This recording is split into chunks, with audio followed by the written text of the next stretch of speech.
This video will focus on the historical aspects of the generals and officials from the Three Kingdoms period of China, but will also include information from the romanticized version of events at times. Zhao Yun.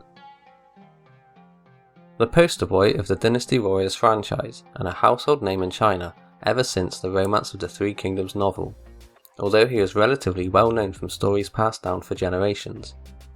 He is often depicted in legend and media as a pure, good man, who with exceptional skill with a spear was able to defeat Zhang Fei in a duel according to one tale. He was a military general best known for serving Liu Bei in the kingdom of Shou. Liu Bei held Zhao Yun in high regard as he accompanied Liu Bei in most of his military duties, no doubt due to his loyal, serious, reliable nature and a strong sense of duty and justice. Born in Zhendeng County, Changshan Commandery, Zhao Yun has a recorded height of just over 6 foot and is described as having majestic and impressive looks. Civil war and chaos spread across the land due to the Yellow Turban Rebellion. The administrator of Changshan Commandery recommended that Zhao Yun served in the government. He agreed and led a small group of volunteers to seek out a worthy lord to follow. Many locals from his hometown went to serve Yuan Shao due to his increasing popularity, which at the time was drawing in many talented people. Gong Sun was aware of the support that Yuan Shao was gaining from the masses, and so was surprised when Zhao Yun arrived with his volunteer force. He mockingly asked Zhao Yun why he corrected his mistake of not joining Yuan Shao, to which Zhao Yun described how his townsfolk discussed this issue in great detail, whereafter they agreed to follow the lord who was the most benevolent. "Therefore, I chose to join you," Zhao Yun stated. Zhao Yun fought in battles for Gongsun Zan against Yellow Turbans and rebels. He is commonly depicted in media atop a white horse which was supposedly named White Dragon Horse. It could be a reference to Gongsun Zan's distinguished White Horse cavalry unit, or the fact that he is often associated with the colour white. Around this time, in the early 190s, Zhao Yun befriended his future lord Liu Bei.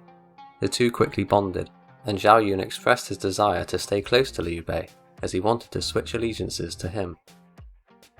Zhao Yun served as a cavalry officer, and volunteered to join Liu Bei when he and Tian Kai were sent to assist the warlord Tao Xian.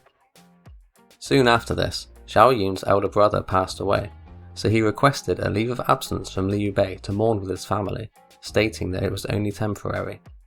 Liu Bei held his hand whilst bidding him farewell and said, "I will never forget your favour," as Liu Bei did not think Zhao Yun would return once he had left.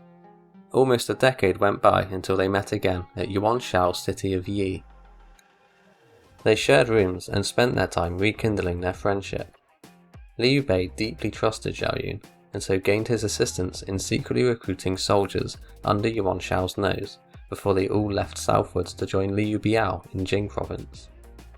Liu Biao was initially overjoyed at their arrival, until Liu Bei's popularity among the common folk made him more influential than Liu Biao was. This then created an awkward relationship between them. Liu Biao decided to make more use out of Liu Bei, so he moved him from Xinyi city to Guang. Cao Cao reacted to this by sending Xie Hadun, Li Dian and Yu Jin to engage Liu Bei at Guang Slope. Liu Bei utilized an ambush strategy by setting fire to his main camp whilst retreating. Li Dian saw through the ruse, as Liu Bei was running for no reason, so he warned Xie Hadun against pursuing him, but the latter ignored his advice. Li Dian was left behind to guard the camp, whilst Xie Hadun rushed in. Being aware of how things would play out, Li Dian successfully rescued Xie Hadun and at the same time forced Liu Bei's smaller unit to flee. This was not before Zhao Yun had captured an old childhood friend of his named Zhi Hao Lan, who was now a Wei commander. Zhao Yun pleaded with Liu Bei to spare Zhi Hao Lan's life, which made Liu Bei doubt his motives somewhat. Liu Bei carefully had to think about this, but eventually he allowed Zhi Hao Lan to live, and as recommended by Zhao Yun, who knew how much Zhi Hao Lan knew about the law, assigned him as a military judge. To avoid troubling Liu Bei with this again, Zhao Yun never met with Zhi Hao Lan informally. He kept a strict professional relationship whenever they happened to meet or work together.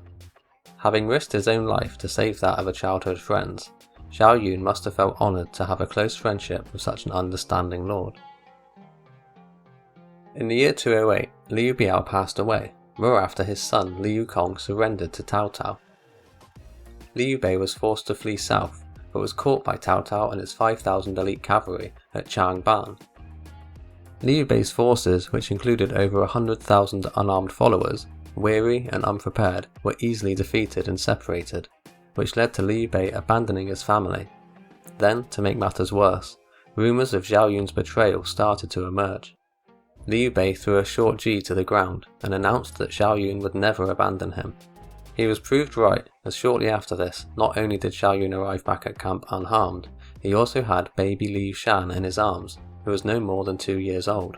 He managed to find Liu Bei's son and his mother Lady Gan, then found his way through the battlefield to safety, whereafter Liu Bei promoted him to General of the Standard. A year later, in 209, after Liu Shi's death, Liu Bei took control of southern Jing. Zhao Yun was assigned by Liu Bei to replace Zhao Fan as the administrator of Guiyang.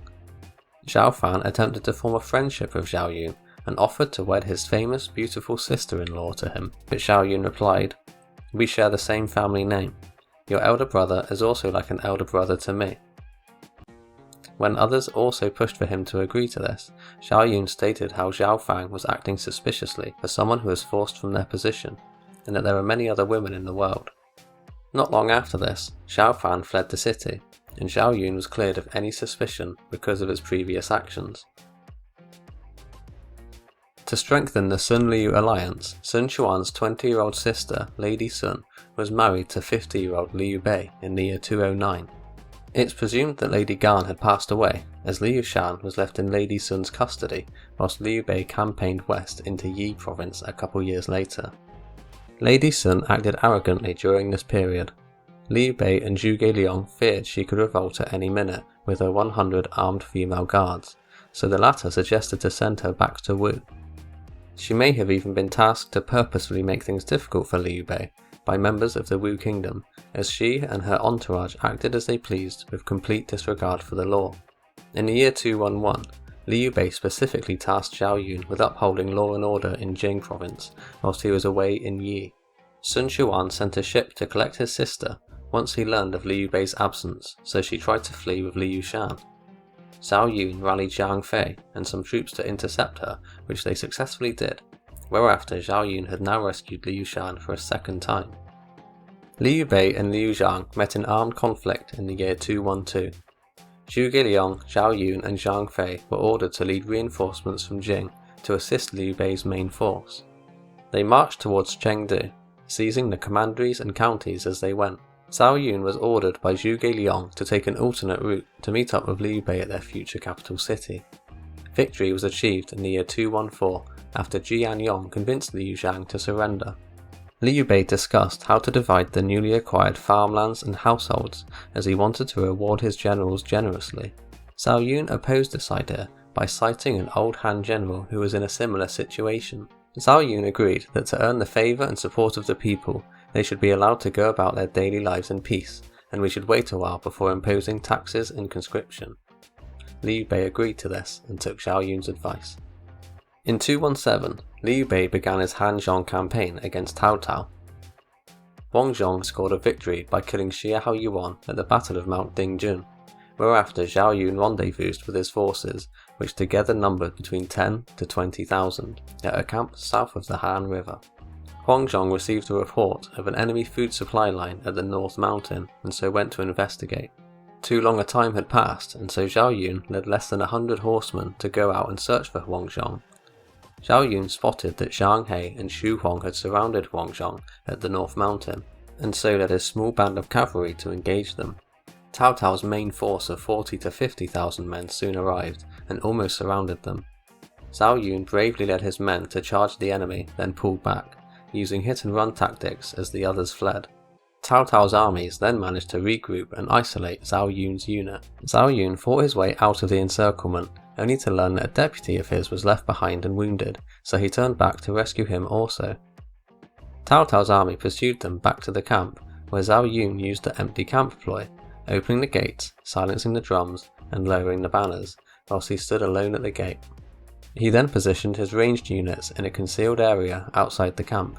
As predicted, Cao Cao's army withdrew as they feared an ambush, and as they turned to leave, Zhao Yun ordered his men to beat the drums as loudly as they could, rain arrows down upon them whilst a counterattack charge was launched. The panic and disarray led to many of Cao Cao's men trampling each other to death in the confusion, with many more drowning in the Han River. When Liu Bei arrived to inspect the battlefield, he was so overjoyed that he threw a feast that lasted all day until dusk, whereafter Zhao Yun became known as the General of Tiger's Might within the Shu army. After the loss of Jing province and the death of Guan Yu in the year 219, Liu Bei became hellbent on revenge against Sun Quan. Zhao Yun tried to dissuade him from invading Wu, stating how the real enemy is Wei. Defeat them and Wu will surrender. Liu Bei led the invasion against Wu and suffered a terrible defeat. Zhao Yun led relief forces, but by the time he met up with Liu Bei, the Wu army had already given up on their pursuit. Zhao Yun participated in Zhuge Liang's first expedition in his grand northern campaigns against Wei.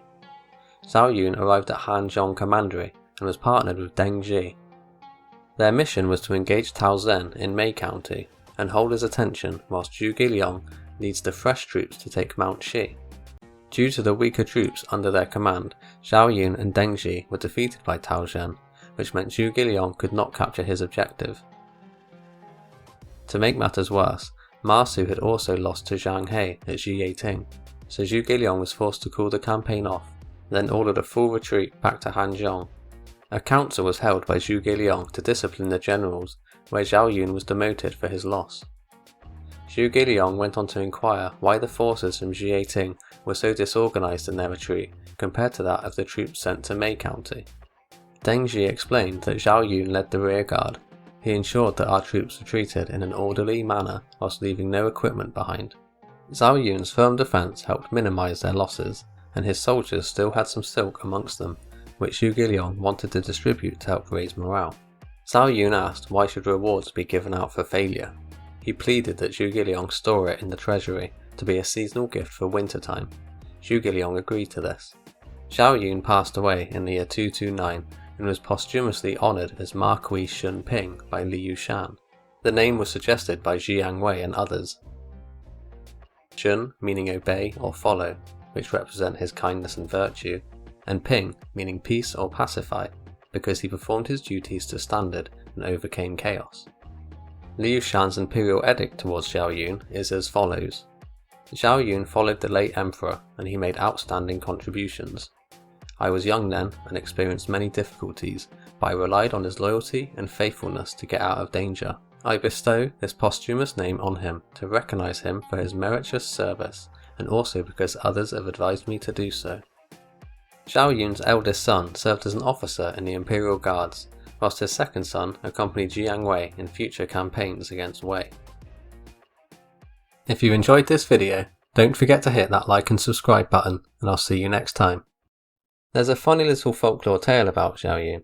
In this story, he had never been wounded once in battle, and then one day his wife pricked him with a needle as a joke, and he began to bleed profusely and died of shock.